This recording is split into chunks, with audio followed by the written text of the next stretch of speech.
దీపావళి అంటే కేవలం దీపాలు, లైట్లు మాత్రమే కాదు. మన రుచికరమైన మిఠాయిలు దీపావళి ఎసెన్స్‌లో ఒక ముఖ్యమైన భాగం. ఇవి ఎలా వచ్చాయో మరియు ఎందుకు మనం దీవాళీకి స్వీట్స్ వాడతామో తెలుసుకుందాం. రాజులు రాజసభల కోసం స్పెషల్ స్వీట్స్ తయారు చేసేవారు. Milk based sweets, dry fruit barfis, laddoos అలాంటివి రాజుల కాలంలో ప్రిపేర్ చేసేవారు. ఇవి కేవలం తినడానికి మాత్రమే కాదు, స్టేటస్ ఆఫ్ సింబల్‌లా ఉండేవి.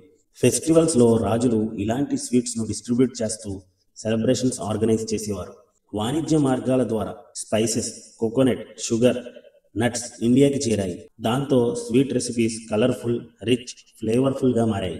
ఉదాహరణకు కొబ్బరి based laddoos, jaggery sweets, spices కలిసిన ఫ్లేవర్డ్ స్వీట్స్ ఇవి ఇప్పుడు మన దివాళీ ఫేవరెట్స్. బ్రిటిష్, పోర్చుగీస్ వలన cakes, cookies, fruit filled sweets మన ఫెస్టివల్ టేబుల్కి చేరాయి. ఈ స్వీట్స్ మన సాంప్రదాయ స్వీట్స్తో మిక్స్ అవ్వడం వల్ల కొత్త రుచులు, టెక్స్చర్ వచ్చాయి.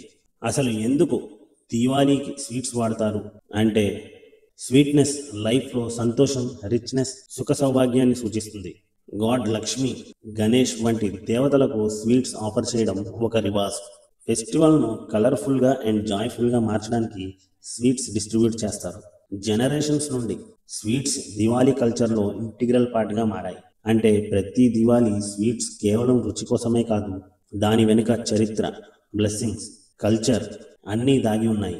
ఇవాళ మీ దివాళీ సెలబ్రేషన్స్ ఎలా సాగుతున్నాయి? అలాగే మీరు ఏ స్వీట్స్ అండ్ స్నాక్స్ మీ ఫేవరెట్ కామెంట్ చేయండి. ఈ వీడియో నచ్చితే నా ఛానల్ని సబ్స్క్రైబ్ చేసుకొని షేర్ చేయండి.